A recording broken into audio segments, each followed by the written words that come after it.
الحمد لله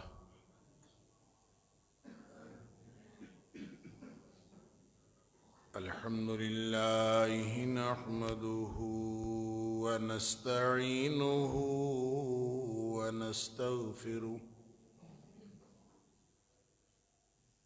ونؤمن به ونتوكل عليه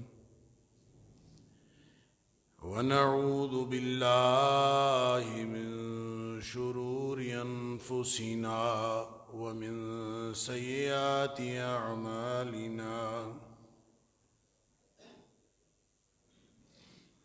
من يهده الله فلا مضل له ومن يضلل فلا هادي له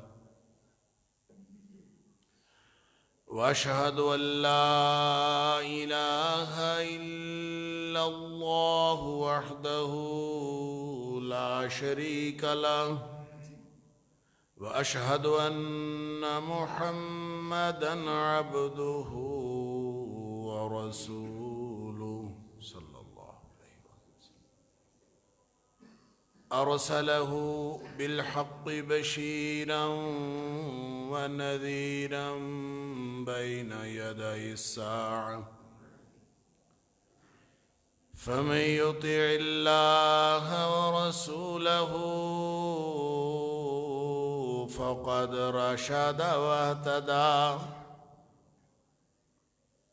ومن يعص الله ورسوله فقد ضل وغوى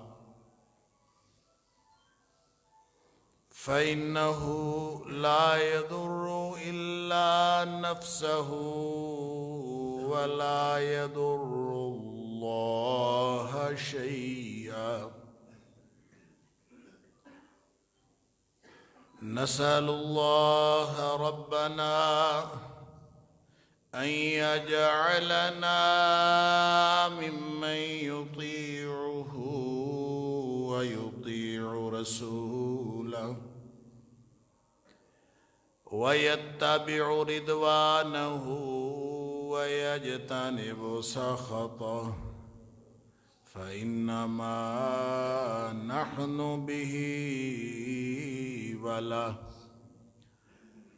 أما بعد فإن خير الحديث كتاب الله وخير الهدي هدي محمد صلى الله عليه وآله وسلم وشر الأمور محدثاتها وكل محدثة بدعة وكل بدعة ضلالة وكل ضلالة في النار فأعوذ بالله السميع العليم من الشيطان الرجيم من همزه ونفخه ونفثه بسم الله الرحمن الرحيم يا أيها الذين آمنوا بالله ورسوله والكتاب الذي نزل على رسوله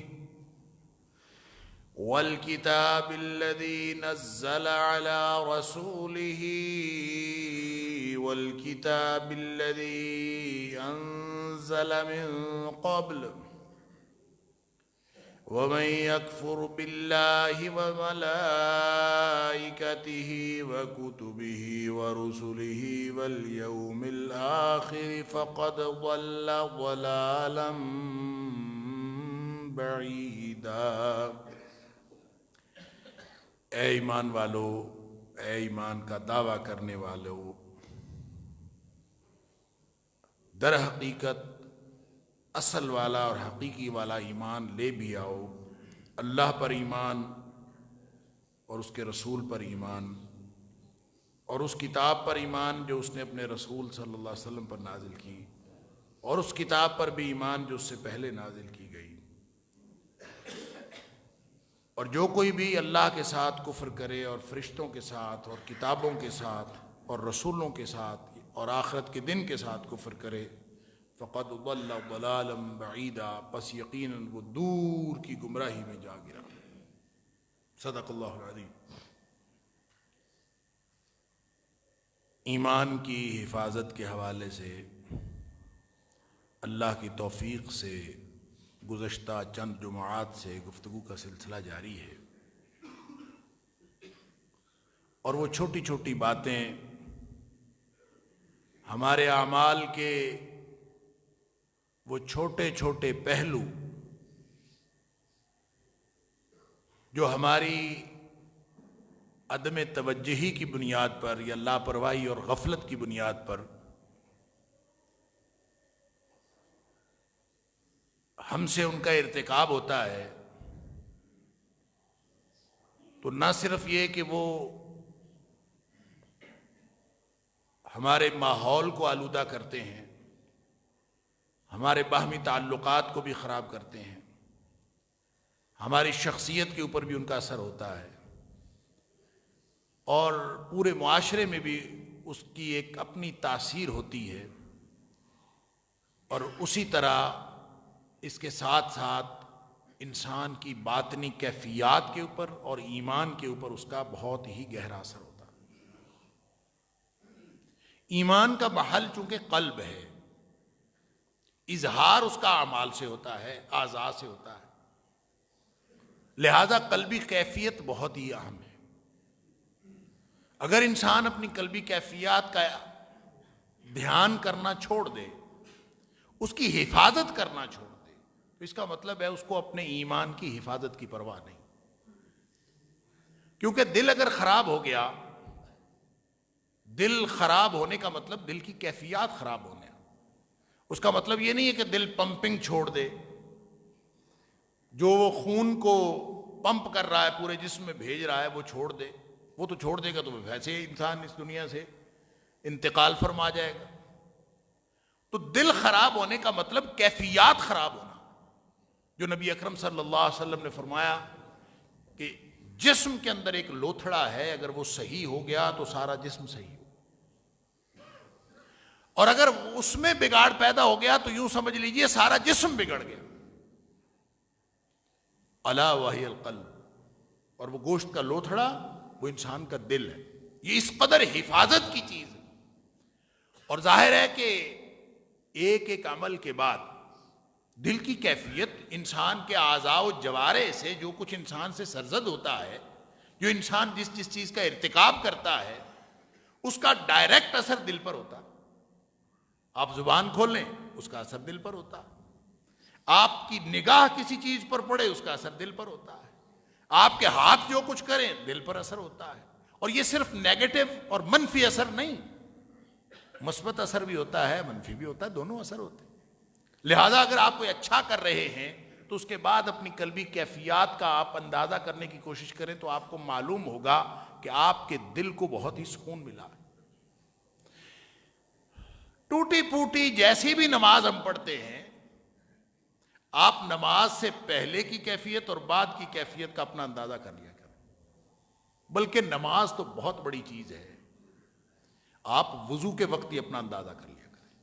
وضو سے پہلے کی باطنی کیفیات، حالانکہ دھوئے آزاد ہیں، آپ نے ظاہری طور پر آزاد ہوئے ہیں، لیکن وضو اگر پورا کیا ہے، ٹھیک کیا ہے، سنت کے مطابق کیا ہے، تو وضو سے پہلے کی کیفیت اور بعد کی اپنی باطنی کیفیت کا اندازہ کریں، آپ کو اس میں فرق نظر آئے۔ بلکہ میں کہتا ہوں اس سے بھی پیچھے چلے جائیں، طہارت، پاکیزگی، یہ ایک احساس ہے، اس کا بھی قلبی کیفیات کے اوپر اثر ہوتا ہے۔ ایسے ہی نہیں، نبی کریم صلی اللہ علیہ وسلم فرما دیا الطہور شطر الایمان، طہارت اور پاکیزگی بھی ایمان کا حصہ ہے۔ لہذا جو ایمان کا حصہ ہے، انسان گندا ہو، انسان خبیث ہو، نجس ہو، گندگی لگی ہوئی ہو، چاہے وہ عقیدے کی گندگی ہو، چاہے وہ جسمانی گندگی ہو، چاہے وہ کپڑوں کے اوپر لگی ہوئی گندگی ہو، کسی بھی طرح، چاہے وہ عمل کی گندگی ہو، یہ کیسے ممکن ہے کہ انسان گندگی میں، آلودگی میں لتھڑا ہوا ہو اور اس کی باطنی کیفیات درست ہوں؟ یہ کیسے ممکن ہے؟ لہذا اسلام تو ایمان کی اس قدر حفاظت کرتا ہے کہ حرام چیزوں کے قریب جانے سے بھی منع کرتا ہے۔ اللہ اکبر! حتیٰ کہ فرمایا کہ جس دسترخوان کے اوپر حرام چنا ہوا ہو، آپ نہیں حرام کھا رہے، آپ حلال کھا رہے، لیکن دسترخوان پہ حرام رکھا ہوا ہے، فرمایا اس دسترخوان پہ بیٹھ کے کھانا نہ کھاؤ۔ کیوں؟ اس سے آپ کی باطنی کیفیات کو فرق پڑے، آپ کی قلبی کیفیات خراب ہوں گی، آپ کے ایمان کو فرق پڑے گا۔ لہذا ایسے ماحول سے بھی اور ایسے دسترخوان سے بھی اوائڈ کریں جس دسترخوان کے اوپر شراب چنی ہوئی ہے، جس دسترخوان کے اوپر کوئی حرام پڑا ہوا ہے۔ تو آپ یہ نہیں کہہ سکتے کوئی خیر ہے میں کون سا حرام کھا رہا ہوں، میں تو حلال ہی کھا رہا ہوں۔ آپ چاہے حلال کھا رہے ہیں، آپ نے اگر حرام لوگوں کے اور حرام خوروں کے دسترخوان پر بیٹھ کے کھایا تو اس کا فرق آپ کی ایمانی کیفیت پہ لازمی پڑے۔ لہذا اپنی طہارت سیدھی کر کے دیکھ لیجئے، اپنے غسل اور اپنے وضو اور اپنے استنجا کو درست کیجئے۔ نبی اکرم صلی اللہ علیہ وسلم نے فرمایا تھا نا، اللہ اکبر، قبرستان کے پاس سے گزرتے ہوئے فرمایا کہ اس قبر والے کو عذاب ہو رہا ہے، اور کسی بڑے گناہ کی وجہ سے نہیں ہو رہا، صرف اس وجہ سے ہو رہا ہے کہ یہ پیشاب کے چھینٹوں سے حفاظت نہیں کرتا تھا، احتیاط نہیں کرتا تھا۔ اس کا مطلب یہ ہے کہ پیشاب کے چھینٹوں کی اگر حفاظت نہیں کی تو طہارت پوری نہیں ہوئی، جب طہارت پوری نہیں ہوئی تو ایمان کی وہ سطح پوری نہیں ہوئی جو آپ کو عذاب سے بچانے کے لیے ضروری ہے، لہذا پھنس جائیں گے آپ۔ تو کوئی چھوٹی سے چھوٹی چیز، اور خاص طور پہ یہ استنجا اور طہارت اور غسل، وضو تو چلے پھر بھی لوگ دیکھ لیتے ہیں وضو کرتے ہوئے، کبھی کسی وقت نشاندہی ہو جاتی ہے کہ کیا یہ بات صحیح ہے اور یہ بات غلط ہے۔ استنجا اور طہارت اور غسل یہ ایک پرائیویٹ ایکٹیویٹی ہے، ہر شخص اپنی پرائیویسی میں سر انجام دیتا ہے، دوسروں کی نگاہوں سے اوجھل ہو کر سر انجام دیتا ہے، اور اگر وہ صحیح نہیں ہے تو وہ ساری زندگی کے لیے طہارت اور پاکیزگی سے انسان ہاتھ دھو بیٹھتا ہے۔ صاف ہو جانے کا مطلب ظاہر ہے، اگر صاف صفائی کر لی ہے تو اس کا مطلب طاہر ہونا نہیں ہے، صفائی اور چیز ہے، طہارت اور چیز۔ طہارت تو آپ اللہ اور اس کے رسول صلی اللہ علیہ وسلم کے مطابق، طریقے کے مطابق کریں گے تو پھر طہارت ہوگی، وگرنہ صفائی غیر مسلم بھی کرتے ہیں۔ تو صفائی، نظافت وہ اپنی جگہ اہم ہے، لیکن جو ایمان کی کیفیت جس سے محفوظ رہتی ہے وہ طہارت ہے۔ لہذا وہ سارے امکانات جو آپ کی طہارت کو آلودہ کر سکتے ہیں، اللہ اکبر، ان سے بچنا ضروری ہے، وگرنہ ایمان کی حفاظت نہیں ہوتی۔ آپ اگر، میں جو عرض کر رہا تھا کہ جس وقت آپ گندگی میں مبتلا ہوں، کسی بھی طرح کی آلودگی، چاہے وہ حدث اکبر ہے چاہے حدث اصغر ہے، چاہے چھوٹی ناپاکی ہے چاہے بڑی ناپاکی، لیکن اس وقت آپ اپنی باطنی کیفیت کا اندازہ کریں کہ کیا ہے، اور جو ہی آپ طہارت حاصل کر لیتے ہیں پھر اس کے بعد آپ اپنی کیفیات کا اندازہ کریں، تو جو طہارت کی شرائط کو ملحوظ نہیں رکھتا، جس کو طہارت کا طریقہ نہیں آتا یا وہ اس کی پرواہ نہیں کرتا، وہ ساری زندگی بڑے بڑے اعلیٰ صابن استعمال کرے اور بہت ہی اعلیٰ صفائی کا اور ظاہری نظافت کا اہتمام کرے، بہت اعلیٰ خوشبو استعمال کرے، اس کی گندگی کبھی ختم نہیں ہو سکتی، بلکہ اس کا دل ہمیشہ آلودگی اور گندگی سے بھرا رہے۔ آپ اپنا تجربہ کر کے دیکھ لیجئے، جس وقت آپ آلودہ ہوتے ہیں اس وقت کی کیفیات اور طہارت حاصل کرنے کے بعد کی کیفیات، اس میں کتنا فرق ہے۔ اللہ نے اس کی ایک تاثیر رکھی ہے، سبحان اللہ۔ جب آپ اس سے نکلتے ہیں آلودگی سے، حدث اصغر ہو یا اکبر ہو، جب اس سے نکلتے ہیں تو اللہ تعالیٰ ایک ایسی فریشنس ہے، ایک ایسی تازگی عطا فرماتا ہے کہ انسان اپنے ایمان کے اندر بھی تازگی محسوس کرتا ہے۔ کبھی سوچا ہے کہ تیمم کیا ہے؟ تیمم سے صفائی ہوتی ہے۔ آدمی چاہے حدث اکبر میں مبتلا ہو، جو غسل سے جاتی ہے وہ حدث اکبر، بڑی ناپاکی جو وضو سے نہیں جاتی غسل سے جاتی ہے، فرمایا پانی نہ ملے تو تیمم حدث اکبر کو بھی ختم کر دے۔ اب اس سے کیا ہوتا ہے؟ تیمم ہے کیا؟ آپ نے یوں مٹی پہ دو ہاتھ مارے، ذرا سا جھاڑا یا پھونک ماری، اس کو چہرے پہ مل لیا اور دونوں کلائیوں پہ مل لیا، آپ کا غسل ہو گیا۔ وہ کیا ہوا ہے؟ آزاد دھل گئے، صفائی ہو گئی ہے؟ نہیں، باطنی کیفیات کو مینٹین کرنے کے لیے یہ ضروری ہے۔ کوئی آدمی کہے کہ میں اس کو نہیں کرتا، کیا فرق پڑتا ہے اس سے؟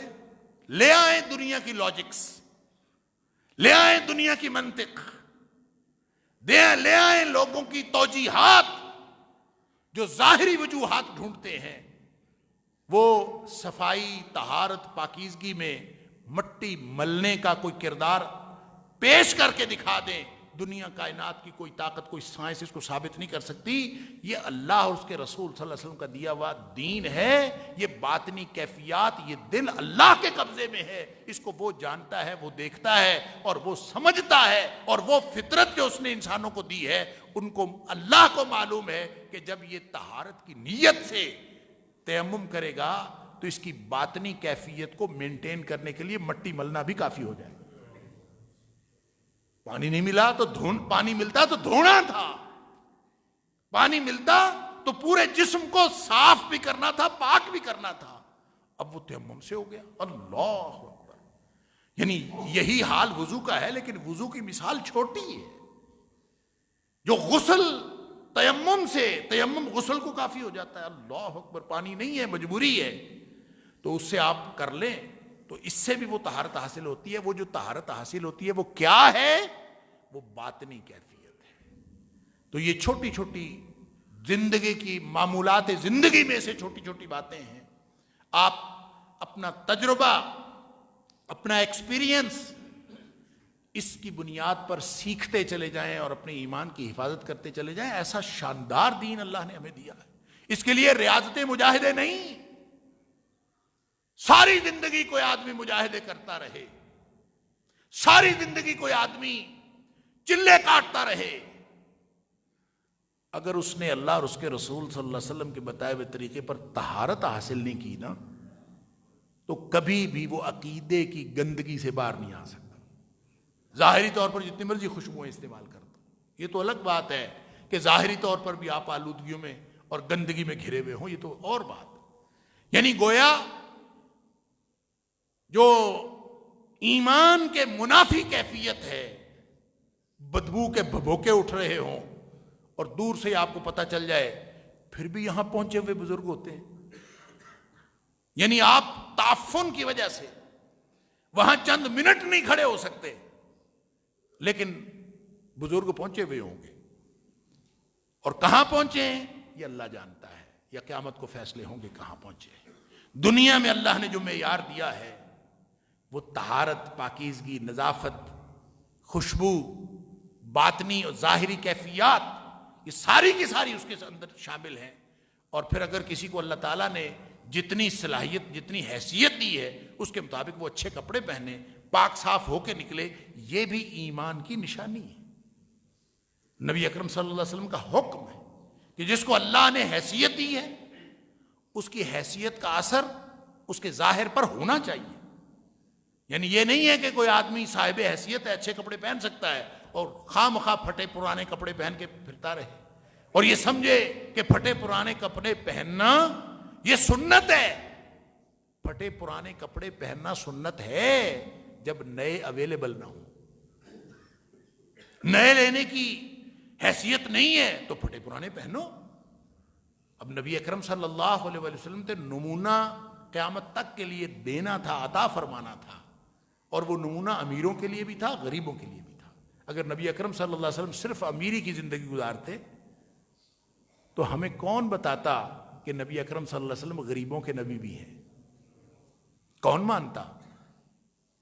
ایک غریب ویسے محرومی کا شکار، اوپر سے پتہ چلے کہ نبی اکرم صلی اللہ علیہ وسلم جو ہیں انہوں نے بھی امیری کی زندگی گزاری ہے، تو بندہ جائے کہاں؟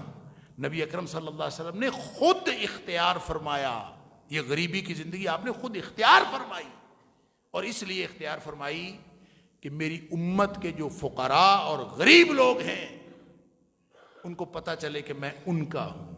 لہذا نبی اکرم صلی اللہ علیہ وسلم فرمایا کرتے تھے، اللہ اکبر، اللہم احینی مسکینا وامتنی مسکینا واحشر لی یوم القیامت مسکینا فی زمرۃ المساکین، کہ اللہ مجھے زندہ رکھ تو مسکینوں میں زندہ رکھ، اللہ مجھے موت دینا مسکینوں میں دینا، اور اللہ مجھے قیامت والے دن اٹھانا تو مجھے مسکینوں میں اٹھانا، کیونکہ مسکینوں کو جو موج لگنی ہے نا وہاں جا کے، وہ امیروں کو نہیں لگنی۔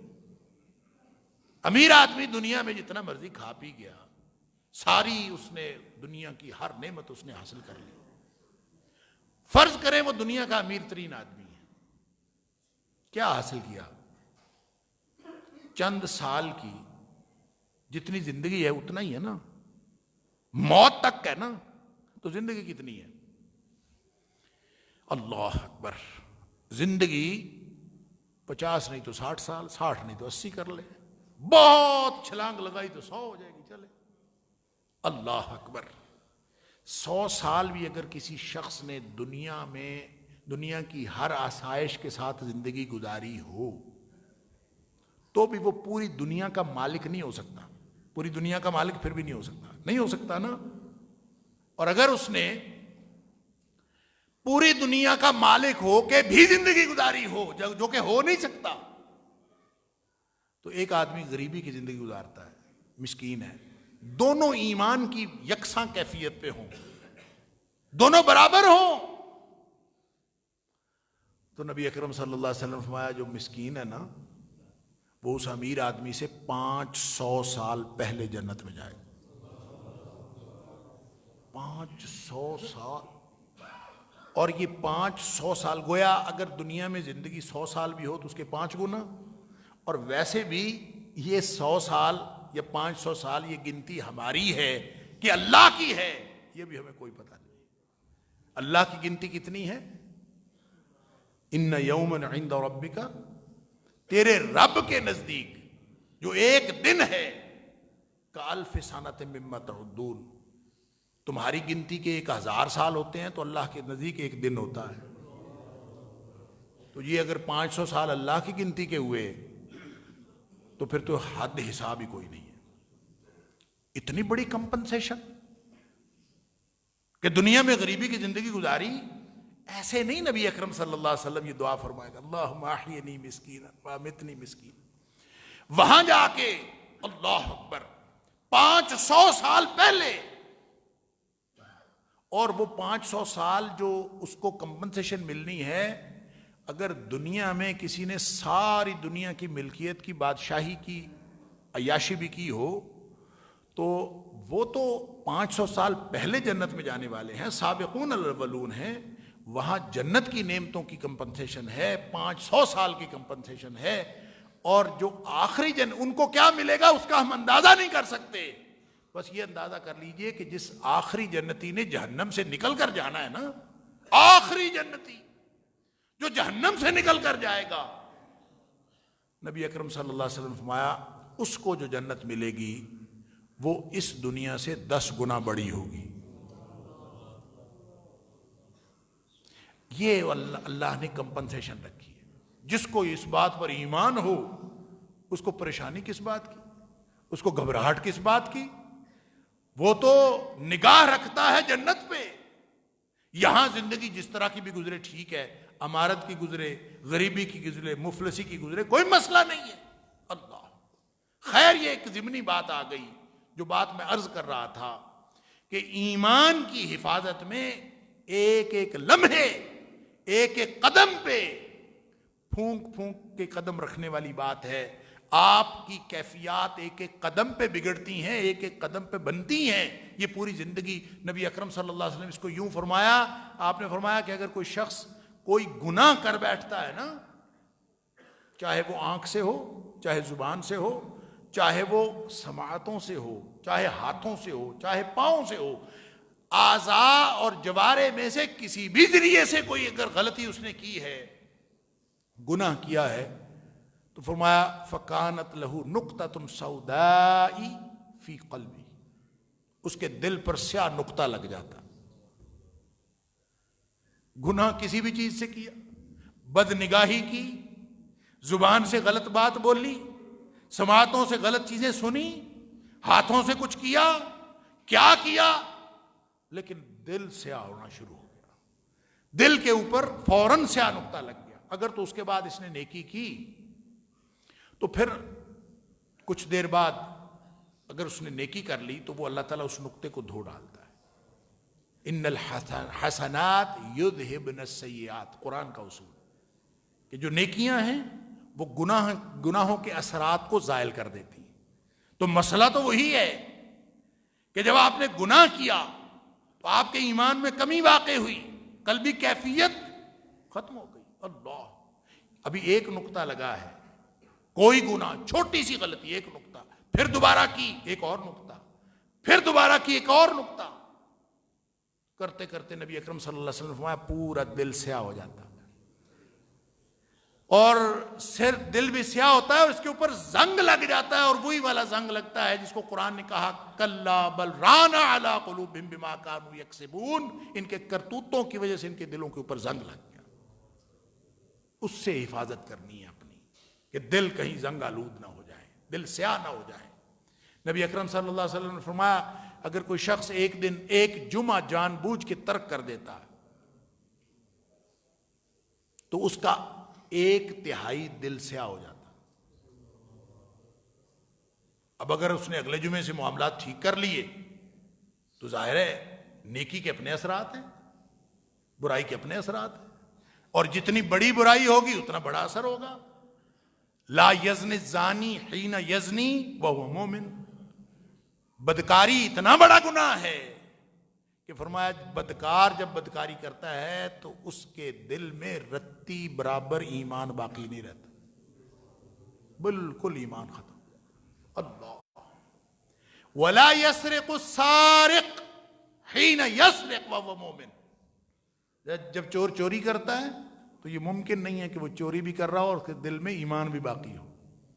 ایمان ختم. یہ بڑی برائیاں ہیں جو ایمان ختم کر، جو چھوٹی چھوٹی برائیاں ہیں جو ایمان کو آلودہ کرتی ہیں، اگر اس کے بعد نیکیاں کی تو اللہ تعالیٰ اس برائی کے اثرات کو ختم کر دیتا ہے، اور نیکیوں کی وجہ سے انسان پھر ایمان کے قریب آنا شروع ہو جاتا ہے. اللہ اکبر. اللہ تعالیٰ ہم سب کو ایمان کی حفاظت کی توفیق عطا فرمائے.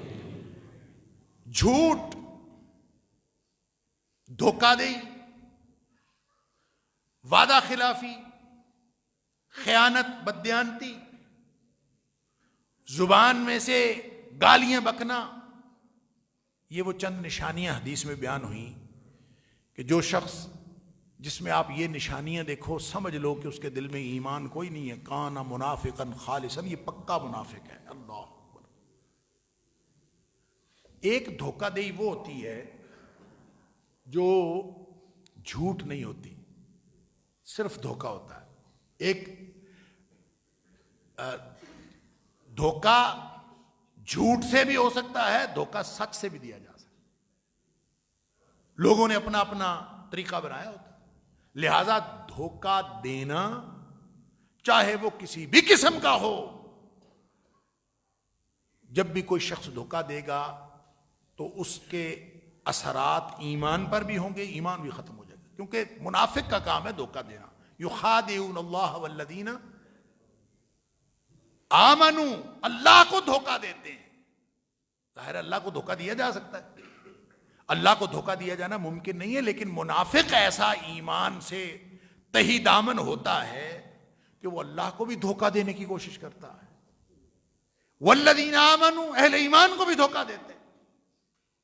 قرآن کہتا ہے وما یخدعون الا انفسهم وما یشعرون، در حقیقت اپنے آپ کو دھوکہ دے رہے ہو.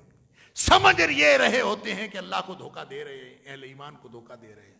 وما یخدعون الا انفسهم وما یشعرون, دھوکہ اپنے آپ کو ہی دے رہے ہیں. اور بندہ سمجھتا یہ ہے کہ میں بڑا چلاک بنا پھرتا ہوں, میں بڑی چلاکیاں کر رہا ہوں, میں نے اس کو دھوکہ دے دیا, میں نے فلاں کے ساتھ یہ کر دیا, اس کو یہ کر دیا. یہ آپ جھوٹ بول کے کریں تو بھی دھوکہ ہے, کیونکہ نبی اکرم صلی اللہ علیہ وسلم فرمایا اللہ اکبر انہا ستاتی علی الناس سنون خداعہ, لوگوں کے اوپر دھوکے کا دور آنے والا ہے. تو دھوکے کے دور کی جب نبی کریم صلی اللہ علیہ وسلم نے نشانی بیان فرمائی نا, فرمایا یصدق فیہا الکاذب ویکذب فیہا الصادق, جس میں جھوٹے سچے بن جائیں اور سچے جھوٹے بن جائیں, وہ دھوکے کا دور ہے. اس کا مطلب ہے کہ جھوٹے جھوٹ بول کے لوگوں کو دھوکہ دیں. تو یہ جھوٹ الگ گناہ, دھوکہ دینا الگ گناہ. اور رہ گئی بات صرف دھوکہ دینے کی جس میں جھوٹ شامل نہ ہو, تو یہ بھی بہت بڑا گناہ ہے. اللہ اکبر. اور اس کا تعلق ایمان کے ساتھ نہیں ہے. دھوکہ دینا منافقوں کی نشانی ہے. اور منافق کون ہوتا ہے؟ جس کے دل میں رتی بھر ایمان نہیں ہوتا, اس نے اپنے کفر کو چھپایا ہوا ہوتا ہے. تو گویا جو جس قوم کے اندر, جس فرد کے اندر, جس معاشرے کے اندر دھوکہ دہی کی عادت موجود ہے, لوگوں کو دھوکہ دینے کی, آپ سمجھ لیجئے کہ اس معاشرے میں, اس فرد میں اور اس گروہ میں اور اس قوم میں ایمان باقی نہیں رہا. وہ تو اب نفاق کی زندگی گزار رہے ہیں جو دھوکہ دینے کی کوشش کرتے ہیں. اللہ, یہ منافقوں کی نشانی ہے. نبی اکرم صلی اللہ علیہ وسلم نے جو اس کی تشریحات بیان فرمائی وہ تو الگ ہیں. قرآن کہتا ہے یا ایھا الذین آمنوا اتقوا اللہ وقولوا قولا سدیدا, ایمان کا دعویٰ کرنے والو ہر معاملے میں اللہ سے ڈرا کرو. وقولوا قولا سدیدا, بات سیدھی کیا کرو. سچی نہیں کہا, سیدھی کہا. بات سیدھی کیا کرو. اس کی وجہ یہ ہے کہ ہر سچی بات سیدھی نہیں ہوتی, ہوتی سچی ہے لیکن سیدھی نہیں ہوتی. اگلے بندے کو کمیونیکیشن ٹھیک نہیں کر رہا ہوتا, کوئی نہ کوئی اس میں ایسی ڈنڈی مار رہا ہوتا ہے کہ اگلے بندے کو سمجھ نہ آئے. بات سچی ہوتی ہے اور اپنی طرف سے بڑا خوش ہوتا ہے کہ میں نے جھوٹ تو کوئی نہیں نہ بولا, اگلے بندے کو دھوکہ بھی دے دیا. یہ زبان کا فن ہے. اور لوگ جو ہیں وہ سارا دن یہی کام کرتے ہیں, ایک دوسرے کو چارنے کا کام کرتے ہیں. اور یہ دھوکہ اتنا برا ہے, اگر کوئی سیدھی بات نہیں کرتا تو یہ دھوکہ ہے, اور دھوکہ جہنم میں لے جانے والا ہے. نبی اکرم صلی اللہ علیہ وسلم المکر والخدیعۃ فی النار, یہ چلاکیاں, مکر کہتے ہیں چلاکی کرنے کو, تدبیر کرنا. مکر کا سادہ معنی ہوتا ہے تدبیر کرنا. تدبیر خفیہ بھی ہو ظاہری بھی ہو, مکر تدبیر کو کہتے ہیں. تدبیر اچھی بھی ہو سکتی ہے, تدبیر بری بھی ہو سکتی ہے. جو اچھی تدبیر کرے گا وہ بھی ماکر ہے, اور جو بری تدبیر کرے گا وہ بھی ماکر ہے. اور اللہ فرماتا ہے واللہ خیر الماکرین ومکروا ومکر اللہ. ایک منصوبہ بندی انہوں نے کی, اور ظاہر ہے ان کی چالاکیاں ساری کی ساری 2 نمبر ہیں. ومکر اللہ, ایک ان کی چالاکیوں کو ٹیکل کرنے کے لیے ایک اللہ نے منصوبہ بندی کی. واللہ خیر الماکرین, اللہ کی منصوبہ بندی بہترین ہے. لہذا مکر تو منصوبہ بندی ہوتی ہے, اور جو شخص مکر کر کے منصوبہ بندی کر کے لوگوں کو دھوکہ دیتا ہے نا, چاہے اس کی منصوبہ بندی ظاہراً جتنی مرضی اچھی ہو, اگر اس سے مراد اس سے نتیجتاً دوسرے کو دھوکہ دینا مقصود ہے تو یہ نفاق اور کفر کی نشانی ہے, یہ ایمان کی نشانی نہیں. فرمایا سیدھی بات کیا کرو,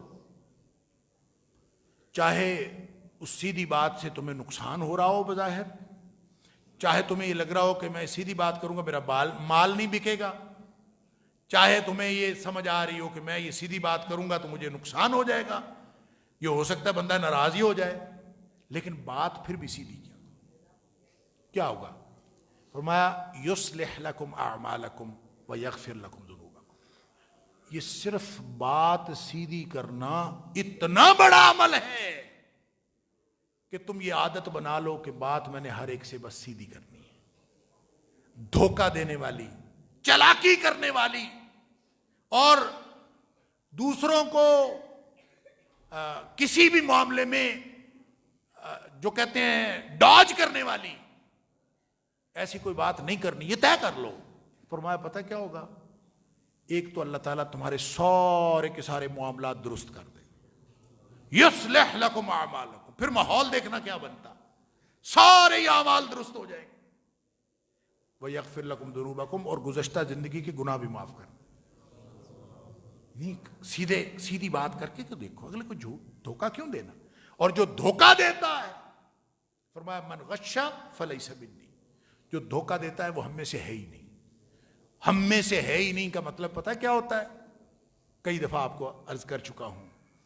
اس کا ایک معنی یہ ہوتا ہے کہ وہ نبی اکرم صلی اللہ علیہ وسلم کی امت میں سے ہی نہیں. اور اگر اس کا کم تر مفہوم بھی لیا جائے تو کم از کم یہ ہے کہ یہ نبی اکرم صلی اللہ علیہ وسلم کا وعید کا سخت ترین جملہ ہے. اس سے سخت اور کوئی وعید نہیں آئی کہ وہ شخص ہم میں سے ہے ہی نہیں. اللہ تعالیٰ مجھے اور آپ کو ایمان کی حفاظت کی توفیق عطا فرمائے، اور اللہ تعالیٰ ہم سب کو ان تمام امور کی اور ہر قدم پہ ایمان کی حفاظت کے لیے ان تمام امور کو سر انجام دینے کی توفیق عطا فرمائے جو ایمان کی حفاظت کا موجب ہیں، اور ان تمام امور سے بچنے کی توفیق عطا فرمائے جو نفاق کی طرف یا کفر کی طرف لے جانے والے ہیں. وآخر دعوانا ان الحمد للہ رب العالمین.